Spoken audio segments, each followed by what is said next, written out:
ప్రస్తుత కాలపు పెద్ద సమస్య ఒబేసిటీ, స్థూలకాయం. Obesity will rob the joy of living అంటారు. అంత ప్రమాదం. ఒబేసిటీయే ప్రమాదం అనుకుంటే బాణపొట్ట ఇంకా ప్రమాదం. అయితే ఈ బాణపొట్టని బర్న్ చేసేటటువంటి చక్కని ఆహార ఔషధాలు ఉన్నాయి. ఒక రకంగా ఇవి నెగిటివ్ క్యాలరీ డైట్ లాగా పనిచేసి ఈ బాణపొట్టను కరిగిస్తాయి. అసలు ఈ బాణపొట్ట అనేది ఎందుకు వస్తుంది? కేవలం ఇది అందాన్ని దెబ్బతీసేటటువంటి సమస్యనా, లేకపోతే ఆరోగ్య సమస్యలు ఏమన్నా దీంట్లో ఉన్నాయా? ఈ మొత్తం సమాచారాన్ని, అలాగే దీన్ని తగ్గించుకునేటువంటి సురక్షితమైన పద్ధతుల్ని, వీటన్నిటిని ఈ వీడియోలో మనం తెలుసుకోబోతున్నాం.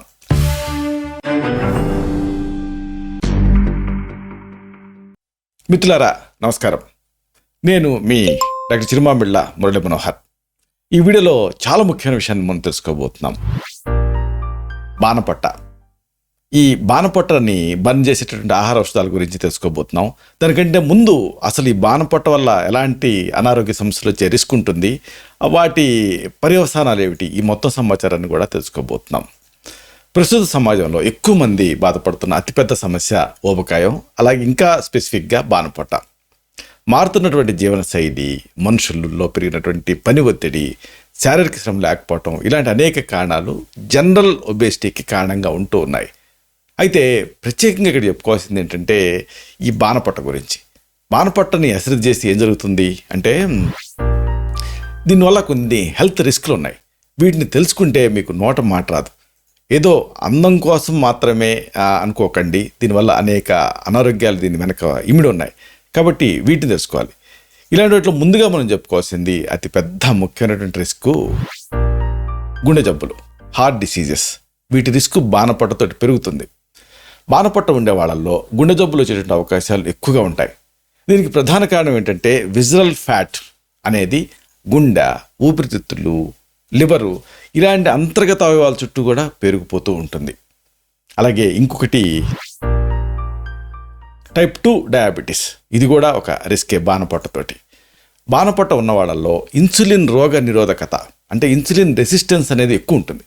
ఇది టైప్ 2 మధుమేహానికి ప్రధానమైన కారణం. ఇన్సులిన్ తాలూకు ప్రభావం తగ్గిపోవటం వల్ల ఆ రక్తంలో చక్కెర స్థాయిలు క్రమంగా పెరిగిపోతాయి.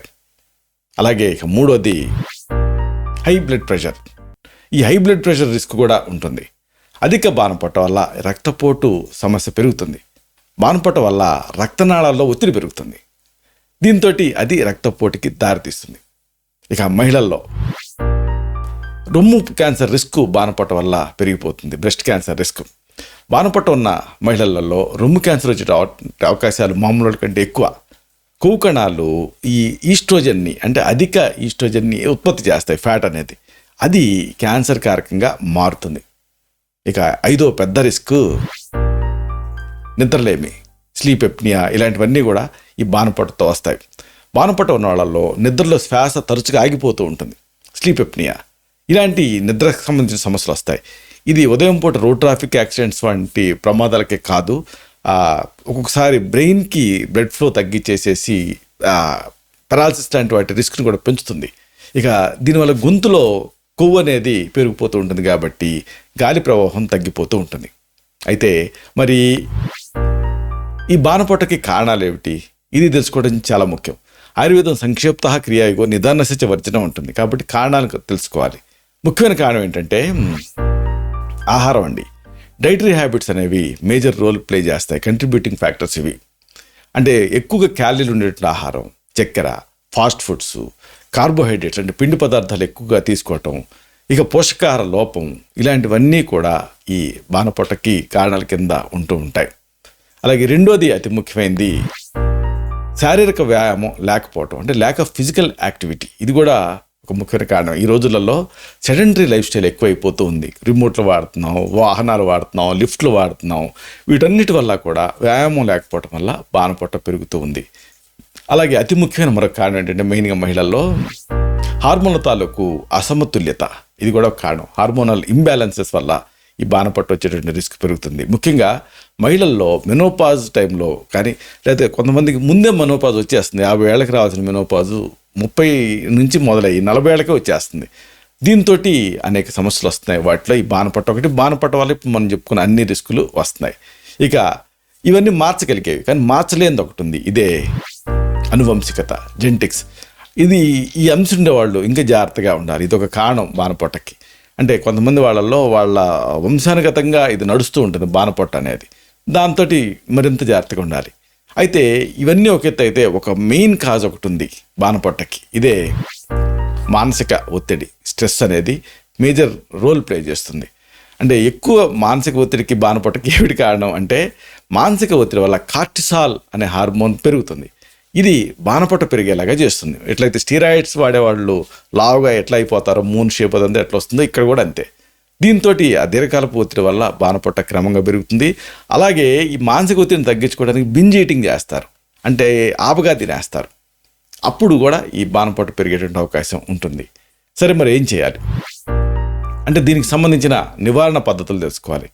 ముఖ్యంగా మనం చెప్పుకోవాల్సింది ఏంటంటే ఆహార విహార ఔషధయాన్ని త్రివిధ వ్యూహాలలో మొట్టమొదటిది ఈ సంతులితమైనటువంటి ఆహారం, అంటే బ్యాలెన్స్డ్ డైట్ అనేది చాలా ముఖ్యం.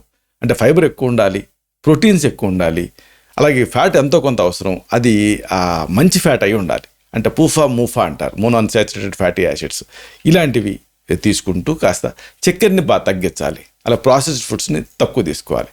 అలాగే అతి ముఖ్యమైనది ఏంటంటే అర్ధశక్తిగా వ్యాయామం చేయటం, అంటే నియమితంగా ఆ వ్యాయామం చేయడం. ఈ మధ్య కొంతమంది లేడీకి లేచింది ప్రయాణం అన్నట్టుగా ఓవర్గా చేస్తున్నారు, దాంతో రిస్క్లు వస్తున్నాయి. అలాగే రెగ్యులర్ ఫిజికల్ ఎక్సర్సైజ్ అనేది చాలా ముఖ్యం. అంటే రోజుకి కనీసం ఒక 30 నిమిషాల పాటు ఎక్సర్సైజ్ చేయాలి. కార్డియో చేయగలిగితే ఇంకా మంచిది. అంటే నడక, లేకపోతే సైక్లింగు, ఇలాంటివి, జాగింగు, ఇలాంటివి చాలా యూస్ఫుల్గా ఉంటాయి. ఇక ఈ అన్నిటికీ మించి దీన్ని నివారించుకోవాలంటే అతి ముఖ్యంగా మనం కాపాడుకోవాల్సింది ఏంటంటే మానసిక ఆరోగ్యాన్ని, అంటే మెంటల్ హెల్త్ ఈ మధ్య డిస్టర్బ్ అవుతుంది చాలామందిలో. దీన్ని కాపాడుకోవాలి. మానసిక ఒత్తిడి మీకు దీన్ని తగ్గించుకోవడానికి యోగా చేయొచ్చు, మెడిటేషన్ చేయొచ్చు, కళారాధన, చిన్నపిల్లలతోటి గడపటం, పెంపుడు జంతువులతోటి గడపటం, ఇలా ఎన్నో పద్ధతులు ఉన్నాయి. ఏదైనా సరే మానసిక ఆరోగ్యాన్ని మీరు పెంచుకోవటం ముఖ్యం. అలాగే అన్నిటికంటే ముఖ్యమైనది ఏమిటంటే అలవాట్లు. మీ అలవాట్లను ఒకసారి రెక్టిఫై చేసుకోండి. హెల్దీ హ్యాబిట్స్ అంటే స్మోక్ చేయకూడదు, ఆల్కహాల్ తీసుకోకూడదు. ఇలాగా మీరు ఆరోగ్యకరమైన అలవాట్లను కూడా పెంచుకోవాలి. సరే, ఈ పాటికే మీకు బాణపట్టు ఉంది, మరి అప్పుడు ఏం చేయాలి? దీనికి సంబంధించి అద్భుతమైన ఇంటి వైద్యాలు ఉన్నాయి. వీటిని వరుసగా తెలుసుకుందాం.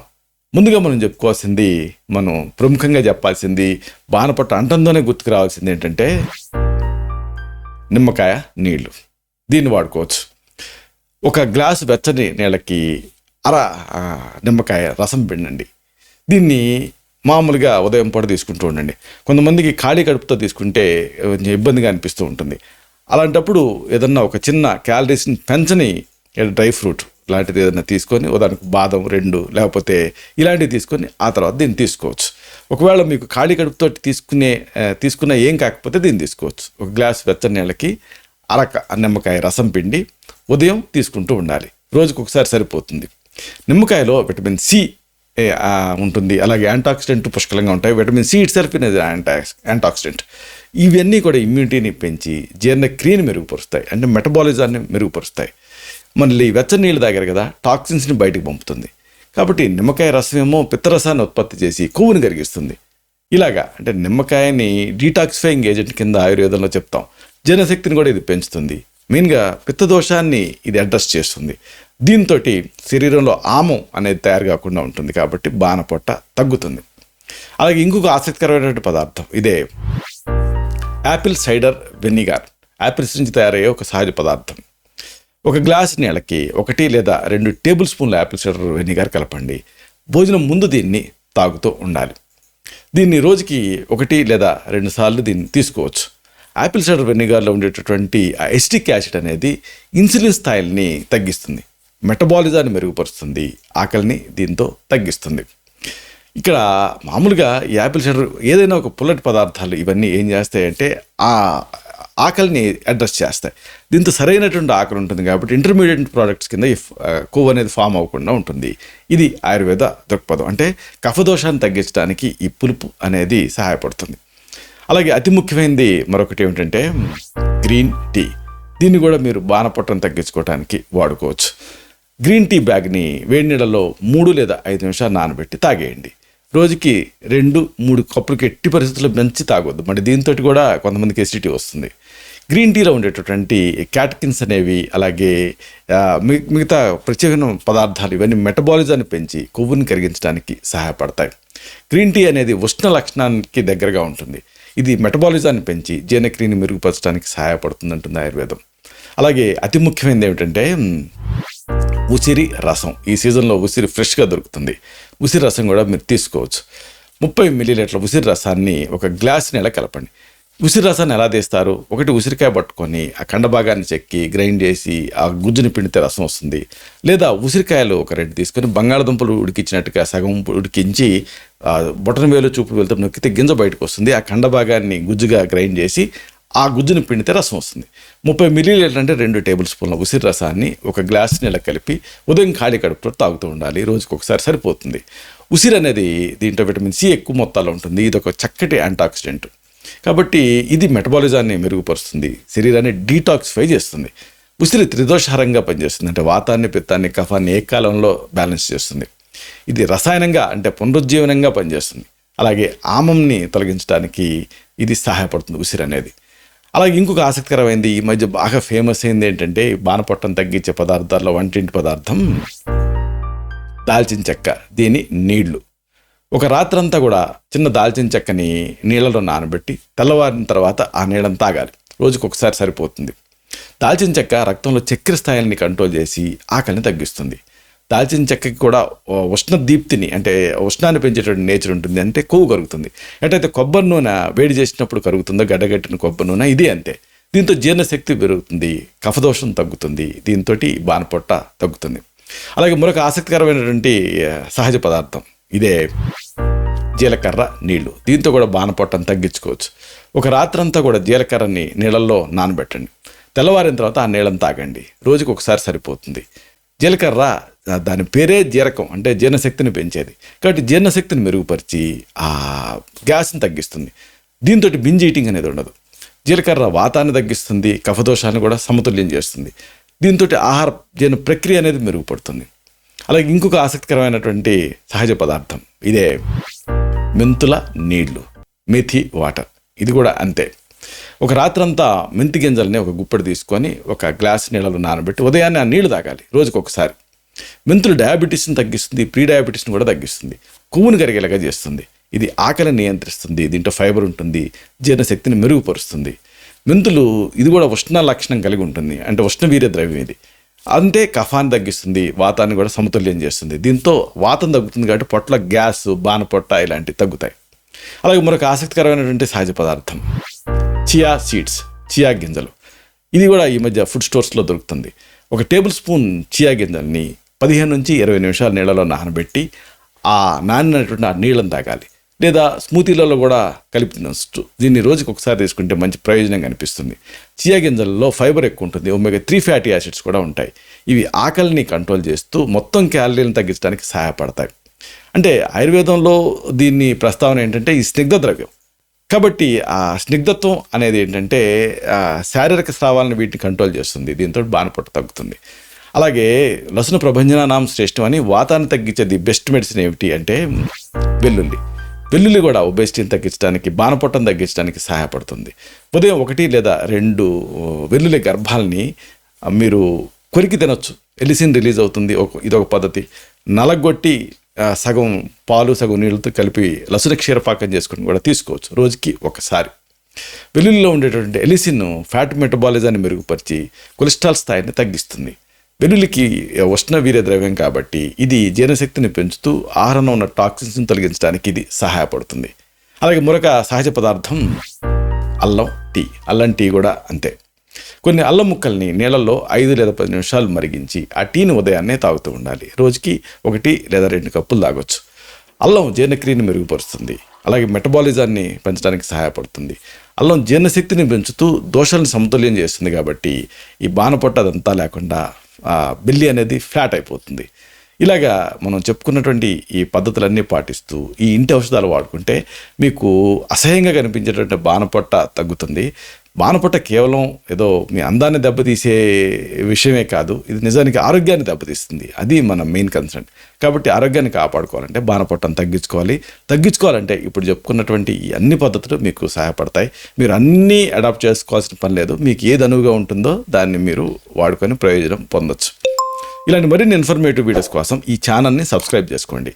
అలాగే ఈ వీడియో అప్లోడ్ అవడంతో ఆ విషయం మీకు తెలియాలి కదా, అందుకని ఆ బెల్ బటన్ క్లిక్ చేయండి. అప్పుడు మీకు ఇంటిమేషన్ వస్తుంది కాబట్టి మీరు ఈ వీడియోని చూడొచ్చు. అలాగే లైక్ బటన్ని క్లిక్ చేయండి, అంటే థమ్స్ అప్ బటన్ ఉంటుంది కదా అది. అప్పుడు ఈ వీడియో మరింత ఎక్కువ మందికి రికమెండ్ అయ్యి ఈ వీడియో తాలూకు పర్పస్ సర్వ్ అవుతుంది. శతం జీవ శరదో వర్ధమానః, శతం హేమంతాన్ శతం వసంతాన్. 100 శరత్తులు, 100 హేమంతాలు, 100 వసంతాలు వర్ధిల్లుతూ జీవించండి. Stay healthy, stay happy, be positive, keep smiling, stay safe. Love you all. శుభం.